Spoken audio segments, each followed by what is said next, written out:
It was not the best of weeks for the Big Ten, but it wasn't all bad. We look ahead to week 3. UCLA's a mess. Iowa might be worse somehow. We're talking about it all on today's Locked On Big Ten Squad. You're talking ball with the Big Ten Squad, sponsored by Game Time. From USC to Ohio State, from Michigan to Oregon, from Nebraska to Washington, it's the local experts of the Locked On Podcast Network bringing you scoops, breakdowns, and the most comprehensive preview of the upcoming Big Ten weekend. No hurt feelings and thin skin allowed. Squad up, you're part of the Big Ten Squad.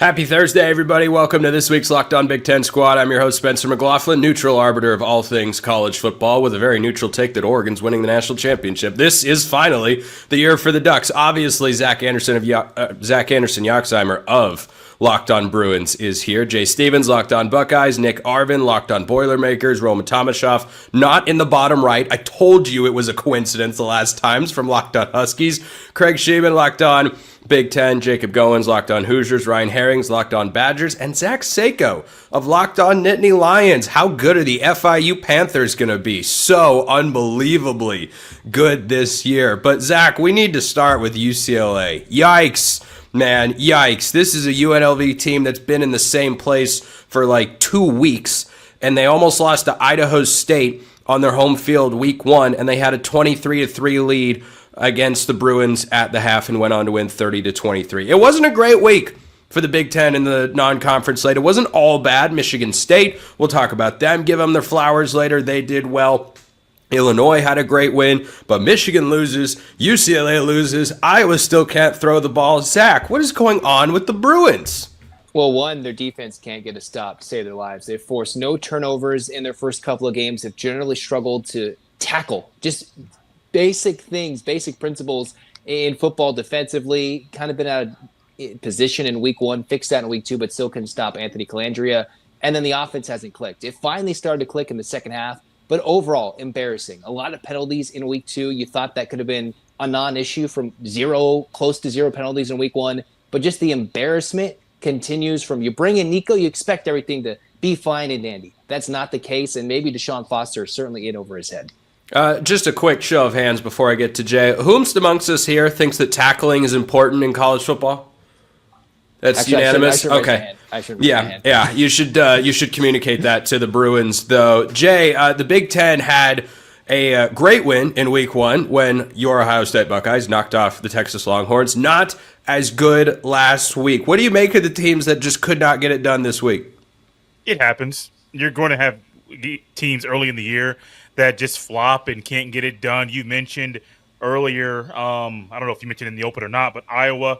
Just talk about UCLA, Michigan. I mean, there's teams that you got a new quarterback at Iowa with Gronowski. Do you think it's going to be a little bit different? Yes, but it's not. And we kind of got a little bit of sense of that in week 1. With Michigan, you have a true freshman quarterback going on the road to Norman. Do you expect a true freshman quarterback, I don't care how good you are, to go to that place and win? No. But these are things that you expect with certain teams that have new faces in new places and are relying on guys to be quarterbacks that they probably shouldn't be expected to be doing really big things in these moments. So the Michigan thing should have been expected to be a loss. That whole team's a mess anyway. But it's expected early in the year. Take your lumps, get your losses, fix things by the middle of the season, and then start winning some games. Jay's just secretly so happy that it was Michigan that lost a big game to Oklahoma. Nick, Purdue's off to a 2-0 start. No one really cares just yet, but hey, it's 2 wins. It's 2 wins for the Boilermakers. It could be the only 2 all year, but you know what? It's 2. It's not 0. They have more wins than Iowa and UCLA combined. What do you make of that, Nick? Last year. I mean, you win the games. You win the games. I mean, that is true. You double your win total last year. They were 1-11 last year. Woo! I mean, yeah, they were. Look out. You win the games that you're supposed to win, so you can't knock Purdue. You win 31-0 against Ball State. You cover the spread. That's all you're supposed to do in that one. Going against Southern Illinois, You win in decent fashion. That first half was a little rocky, but you show a resilient effort, especially on the defensive side of the ball. Looking forward to this week at USC. We've talked about that one, Spencer. It's not one that you have to win to turn some heads, but if you are able to go into Ross-Ade Saturday, if you're able to compete with the Trojans, keep that one a low-scoring game, and win that time of possession battle, you have a real opportunity to show people that this is a new era of Purdue football. Can I jump in? Hold on, really Yeah, quick. yeah, I'll allow that. I don't know why, but I'm going to allow it. I don't want to spoil too much. Nick, you're here the whole time, right? Because you're still claiming that Purdue beats USC this weekend. Are you still riding on that?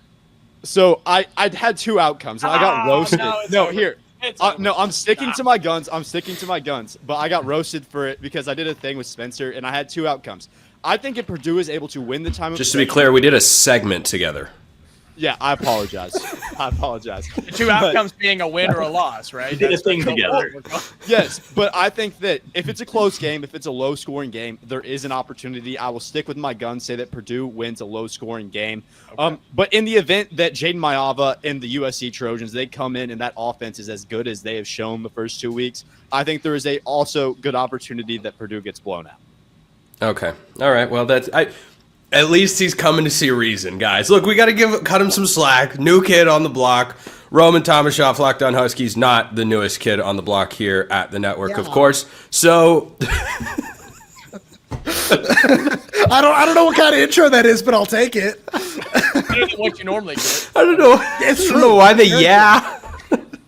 was it the excitement because they made an FCS team look like an FCS team? Is that where the faux excitement was coming from? I don't know. No, it feels like that's the nicest thing you've said to me in months. So I think that deserves some kind of fake excitement there. No, it was nice to see, and Jonah Coleman has looked like one of, if not the best player in the country so far through 2 weeks. I know I came on the show a couple weeks ago and said, you watched Dante Moore throw passes?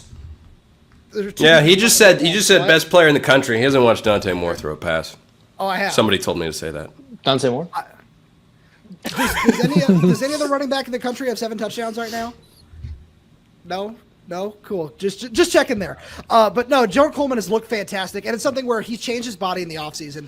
And just you look at the way he's just improved from last year to this year behind a much improved offensive line. Yes, they've beaten Colorado State and UC Davis, but you can only play who's in front of you, and scoring 70 points, going a perfect 9 for 9 on offense, adding a special teams touchdown against UC Davis felt really great because these are things that this Washington team was not doing last season. When you go back and you watch a G5 at an FCS school and they played Weber State and Eastern Michigan, it did not look like this. And it's all because Jonah Coleman and Damon Williams just looked tremendous back there. Can anyone tell me who the leading rusher in college football is right now at the FBS level? Jonah Coleman. Nope. I'm guessing not. Otherwise, Spencer wouldn't have brought it up if it was Coleman. Ryan makes an incredibly valid point. I would not. Any guesses out there? It's a pretty sicko piece of knowledge, but isn't the Appalachian State guy? You're in the right level of football. It's Robert Henry at UTSA. He's got 336 rushing yards. He's an absolute dude. But anyway, let's get back into this. Craig, you look at the whole Big Ten every single week here on the show, and there were a couple of good outcomes, no doubt. Illinois, great outcome, but I mean, Iowa, UCLA, what do you feel like the league accomplished or failed to accomplish this past weekend? Well, UCLA is a dumpster fire. That thing's like, imagine if Nico didn't go there. And by the way, he went there for, not more money, wanted a better offense. He's got none of that over there. But let me just blow this whole show up with 2 hot takes. If all of the listeners out there want to check out Locked On Big Ten today, I did a piece. If there was a Heisman vote today, it would be Jonah Coleman, Roman. Check it out at Locked On Big Ten today. Yeah. Also, Spencer's soul just left his body. Another hot take here. Since Mark's not here, is anybody concerned that they gave up 377 yards and 20 points to Georgia Southern before they go to Purdue this weekend? Does anybody remember how they felt going into the Minnesota game or the Maryland game on the road last year? USC lost those games. It would not surprise me if the Purdue Boilermakers pull up the upset of the year this weekend. Whoa! Look at Nick getting some support here in the chat. Speaking of support, Ryan Herrings of Locked On Badgers always needs our support for so many reasons, but we like you here. Goins, we'll get to you later in the show. But Ryan, for the Big Ten going forward, do Do you guys up in Madison think about these big picture sorts of things, or are you just trying to, I don't know, beat Alabama this week? No, we're going to go down to Tuscaloosa and have some fun. Listen, we look at the big picture stuff. You know, I had a boss once. We had a really bad employee that he left, and I remember being excited about it. And was his name like Jacob Goins or something? I'm not going to name the name, but like nobody would know him here. Anyway, he was terrible. And my boss said, "It's okay, Ryan. Like, no matter what happens, some other bad employee will fill its spot." So you're looking at the Big Ten, and it's like Indiana went up and UCLA just slid on in there. Like, there's always going to be a team at the bottom. There's always going to be like a horrible thing at the bottom, and it just is what it is. So to me, it's that. To Roman, I think we got to stop normalizing beating bad teams by 70. I don't think like it's just this. Nobody cares. Like if you beat a really bad team by 70, and then to Craig's Oklahoma State doesn't count. That's a Power 4 program. It's a bad team. That's a Power 4 program. We got to stop celebrating and talking about beating really bad teams by 70. Like it doesn't matter. You know, to Craig's point about running backs and Heisman's really quick. No running back's going to get a Heisman if Melvin Gordon didn't, and Monte Ball with 39 touchdowns didn't. It's a quarterback thing. He had 39 touchdowns? He had 39 touchdowns and didn't get the Heisman. Melvin Gordon had 27 100 rushing yards and didn't get the Heisman. So it's a quarterback. Wait, really? I didn't know that. It's 39 touchdowns didn't do it because it's who beat him? In the ball year, I think, was it Ingram won one year, maybe the year before Ball.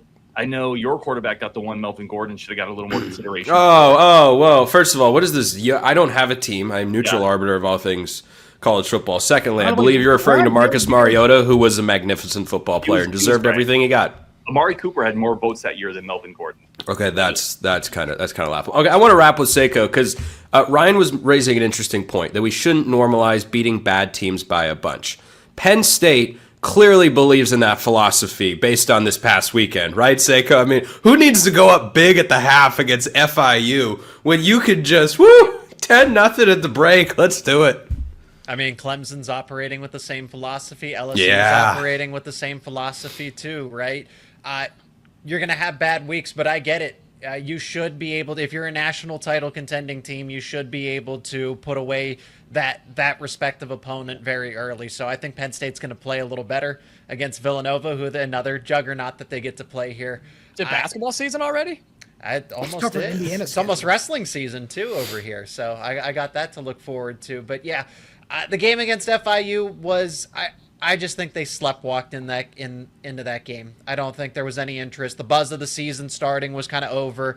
This non-conference schedule really doesn't. There's no juice to it on Penn State side of things. Ask Indiana about it, and they got. I think they're saving all of their energy and emotion for Oregon. Goins was just so taken aback, like me. Like what the hell did I do? We get it, bro. We get it. Yeah. I mean, it can't be. We're in the same boat, man. Come on. It can't be repeated enough times. Also, we don't dog on Washington's non-conference schedule enough. Yeah, because Washington State's on there at least. Well, yeah, at least you're a step up from Penn State. Congratulations, you have cleared. From Indiana, you have jumped over a bar that is 6 inches off the ground. That is. It's a lot of inches.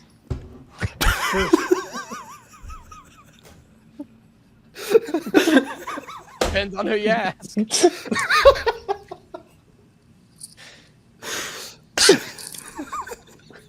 Let's go to break. I can't. You can't do a live read right now. There's no way. Maybe Rooch get ready.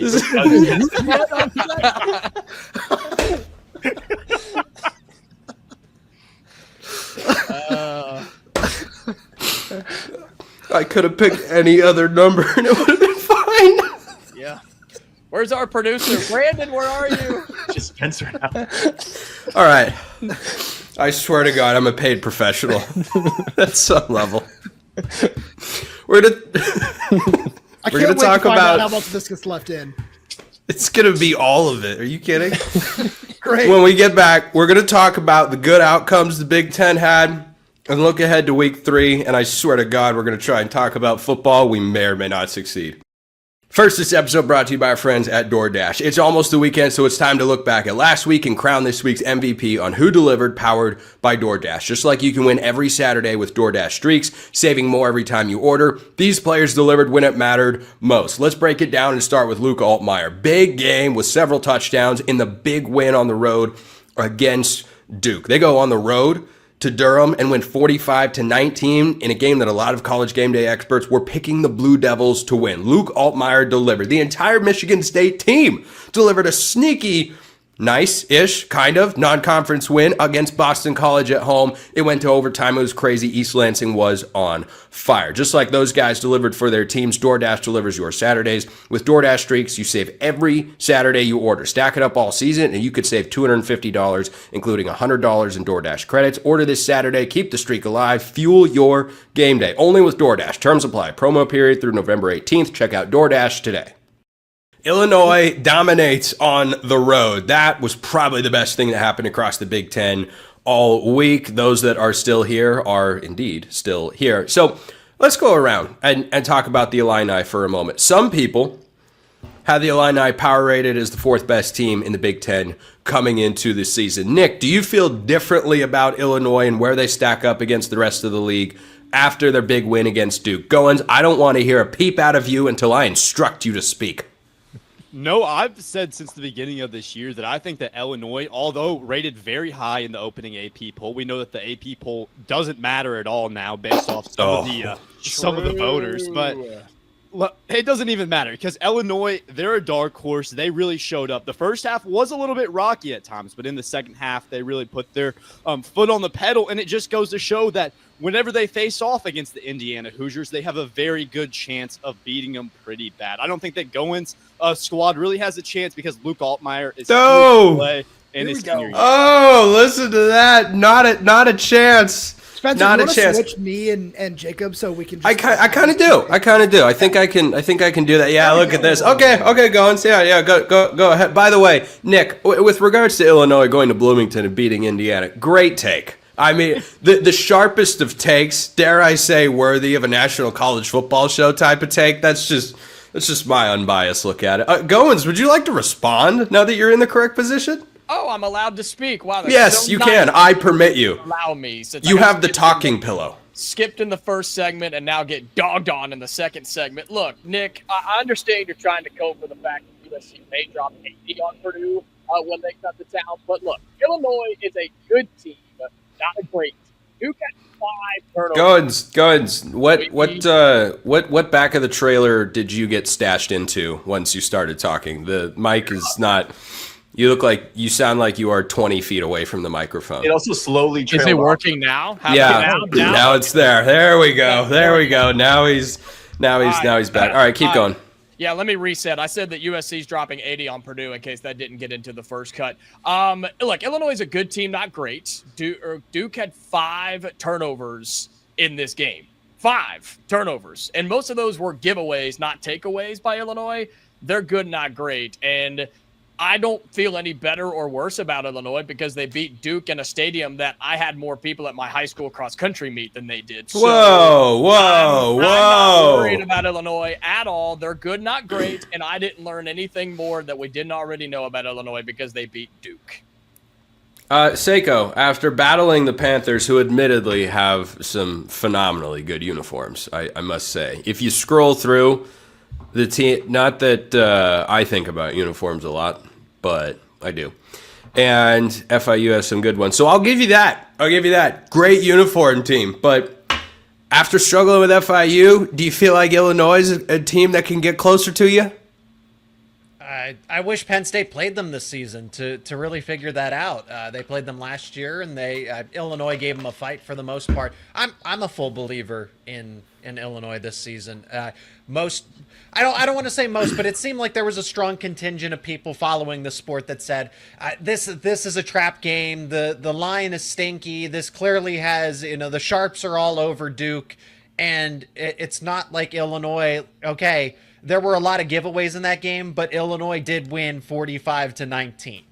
Okay, this wasn't a 2-score game. This was blown way out of the water here. So I think Illinois with a veteran head coach. You return as much starting production as they did. This is a team that can absolutely make the college football playoff this season. So I don't know why more people aren't putting stock into them. This isn't just, this is a run-of-the-mill type of situation. No, this is a legitimate team that actually has a core, a nucleus that can get to this point of the postseason. Craig, let me throw this one at you as a overall Big Ten kind of guy with absolutely no affiliation or biases baked into the brain. I tell you, Goins, no one wants to see your shirt. Actually, we'd like to see it on your body and remain there, and that's it. Illinois or Nebraska? Which one do you think looks more impressive so far? Oh, Illinois. And in my same podcast where I said Jonah Coleman was going to win the Heisman, I said Illinois' Hank Beatty's coming in second. This guy is on fire as a wide receiver, a punt returner. He can run. He's got like 3 touchdowns and like 400 total yards. He broke one of Red Grange's 102-year-old records in week 1. He is phenomenal. However, having said that, they're going to get smoked in a readout in Bloomington a week from Saturday on NBC on Big Ten Saturday night. I knew it, Craig. I knew I liked you. I knew you'd come back around. Bad takes have resumed here on the Locked On Big Ten squad. Roman, one of the high-level opponents that are highly ranked opponents and high-level opponents, frankly, Washington faces this year is Illinois. Do you look at them as a team that can make the Big Ten championship this year?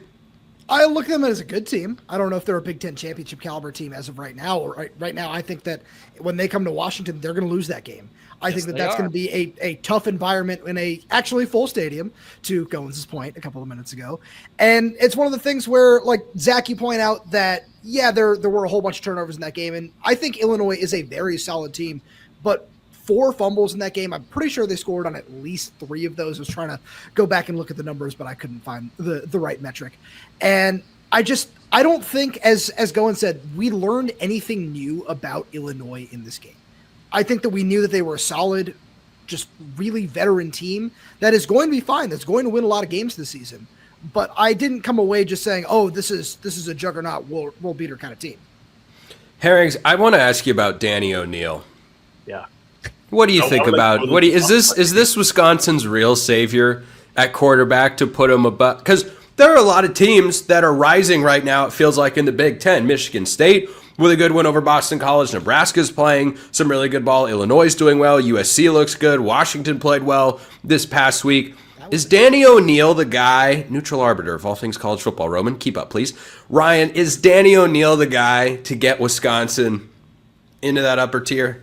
Yeah, Danny Dimes, right? Like the moxie of a Trace McSorley with a little bit better hair. The guy looked great. Like you got to remember his first start in Madison. He was a freshman starter at San Diego State last year, 2-to-1 touchdown interception ratio last year, 63% completion percentage, can move a little bit with his legs. He's pretty good, actually. He reminds me actually of the archetype of Iowa State type quarterbacks, guys that are a little undersized but have a pretty good feel, good intangibles, care about the game, like really are just kind of gritty, move the pocket type of guys.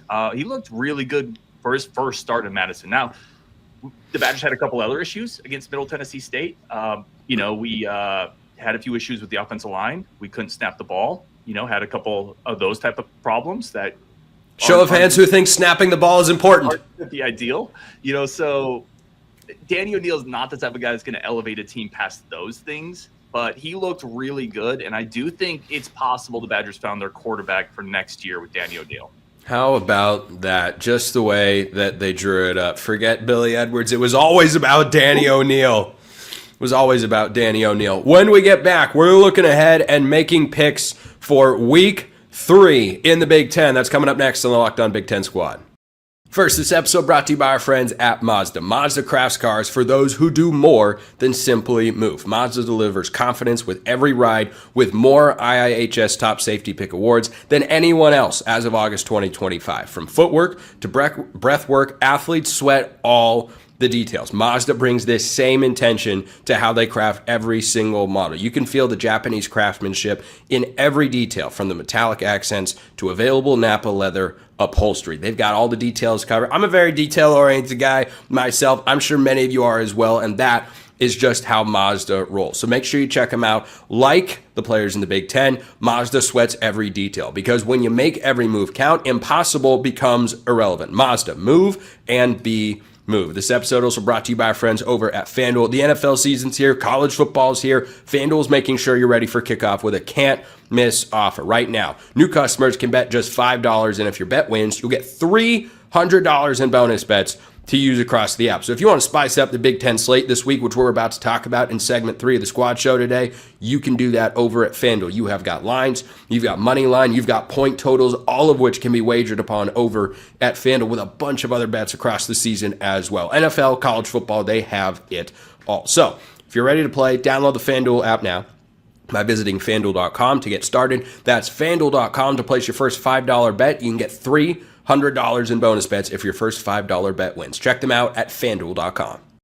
There were 9 of us, and 6 remain in the Hunger Games here. We call it the Locked On Big Ten Squad. Nick is still here. Jacob's still here. Craig's still here. Ryan's still here. Zach is still here. Well, the Zach who didn't have us all crying and laughter earlier, but we like him anyway. We definitely like him anyway. So let's talk about everybody's games going into the week. The big noon kickoff. Can anybody tell me what the big noon kickoff game is this week? Oregon and Northwestern. Oh, it's Oregon and Northwestern. That's exciting. You gotta be really up early. exciting. Wonder why. Ain't no way anybody's picking Northwestern to win, right? I mean, they could cover a 28.5 point spread, I think was the last time I looked at it on FanDuel, but They certainly could if Oregon sleepwalks, though. In Northwestern. May I jump in? Well, hold on. I was going to say, I want to. No, let him go. You go, Greg. You do what you want. I was just going to say, it's going to be a 9 a.m. Pacific time kickoff for the Ducks. My entire life, that is the earliest I can ever remember a game kicking. I don't know that they've played in this window before, ever. I'm sure there was 1 or 2 other times, I just forget. But anyway, if you're looking for optimism for how could Northwestern do it, it's an early kickoff. You're in like a 12,000 seat stadium that's on Lake Michigan, actually. It looks very cool. Now you may enter, Craig. Okay, I was just going to say that the minus 28.5 is the same exact line that the Oklahoma State line was for Oregon, and they beat them by 66. So I think Oregon will cover. I'm just spitballing here. And this Northwestern team only scored 3 points 2 weeks ago against Towson. Yeah, I think you got this one covered there, Spencer. Yeah, I'm thinking so. Nick, Purdue this week, USC. How does it happen? Just lay it out. Goins, we don't need that negativity up here in the squad. We're trying to support our, I suppose USC is a Big Ten team too. Trying to support your original Big Ten brethren in there. This is only USC's second season of the conference. Nick, give me a score prediction here for USC and Purdue. So last year, USC travels to the Eastern time zone 3 times. All 3 of those games, they lose. That's Minnesota, Maryland, and then was it Michigan that they lost? Yeah, Michigan, Maryland, Minnesota last year. They travel to the Eastern time zone and they lose those ones. USC hasn't proven that they can win a game on the road yet. Going into Ross-Ade has been packed. Unlike what's going on in Bloomington, Jacob wants to talk about how the Hoosiers are selling out stadiums when that's not the truth. Ross-Ade is pumped up. Even against an FCS opponent, they'll be pumped up Saturday against USC. You keep it a low-scoring game. Win the time of possession, win the turnover battle, and anything can happen. Give it the Boilermakers 24-21. Woo! Look at that. He's calling for a stunner of stunners this week. Goins, you have, what is it, Panera Bread on Friday? Is that who you're playing? Did the Panera employees put together a football team and something like that? Yeah, okay, that's what I thought. Don't hate on the in-state game of Indiana versus Indiana State, okay? That's true. And that's true. It is on a Friday night, which is extremely weird. And Nick, just to be clear, the Hoosiers are selling out the stadium. People just aren't showing up yet. It's okay. They're just not all there. They're selling out. They're paying for the ticket. They're just not coming to the games yet. And that's okay. They'll be there next week when Illinois comes to town. Look, some places have a spread. Other places don't. Last one I saw was 48.5 for Indiana. No. Look, I'm not worried about that. Get in, get out. Don't have any injuries. Don't give anything away. Prepare for what is a top 10 team next week against Illinois. I'm good to go. Indiana wins by a lot. 48.5 is the line, according to our friends over at FanDuel. Craig, any other surprise picks you think roll out in the Big Ten this week? Sneaky one late Saturday night. Minnesota travels to Cal in an ACC Big Ten showdown. But there are a lot of games this week with a lot of really, really big point spreads. And I know Minnesota's star running back Darius Taylor's got a hammy situation, although I think they're pretty deep at running back. They should be able to handle it out at Cal. And I have trouble trusting USC traveling. I'm not saying they're going to win, but I had a USC alum tell me today, hey, take the points on that deal. I really want to see how Wisconsin does at Alabama. I would love for something to happen there. I don't know. I can't go all in. I still haven't figured out. A couple of weeks ago, did Alabama lose to a bad Florida State team that won 2 games last year, or is Florida State recovered and was that a good loss? So we'll get a better barometer, I think, of what Alabama is by watching how they handle Wisconsin. Ryan, how does Wisconsin try to handle Alabama? As much as one can, but apparently that's more doable than it used to be. Craig brings up a really good point. I feel like we're still trying to figure out who Alabama is. I've been on a couple Alabama shows this week, talked to some Alabama folks, and it feels like they're trying to figure out who they are. There was some real lack of effort stuff in the Florida State game. That can be systemic. Alabama has a chance of rallying because Florida State was kind of a wake-up call and being really good and playing up to their talent level. They also have a chance of this thing going off the rails a little bit. The Badgers' offensive line has been really dinged up. They ran for 0.3 yards per carry in the first half against Middle Tennessee State. That's 0.3 yards per carry against Middle Tennessee State last week. You're not going to win that game. You're not going to keep it close if you can't go into Bryant-Denny and run the ball at least a little bit. But the Badgers feel really good about the defense. It's been a lot better this year. Daniel O'Neal is a guy that brings a little bit of his legs. If you think about the teams that have given Bama some issues, the Vanderbilts, the Oklahoma last year, it's typically teams with a quarterback that can move a little bit. So it's going to be interesting to see how he plays. But really, I don't know why we're not talking about Nebraska. What is it? Houston Christian? Like that. A really interesting matchup for the Huskers here. I think a little bit of stuff from that game because I was really intrigued. Check What's the line on that? Houston Christian's head coach. They've never won a game against an FBS opponent. He said, "quote There are still a lot of firsts to happen." So really whoa. Nebraska for scheduling. I've given Jacob a lot of crap. Nebraska playing. Yeah, an absolute embarrassment of a team. There's no reason to ever schedule a team like that if you're Nebraska. But I know Badger fans are excited for this weekend. That's what I'll say. It's a money game. It is. It's a money game. But they had a Power 4 opponent in their non-conference schedule. They played.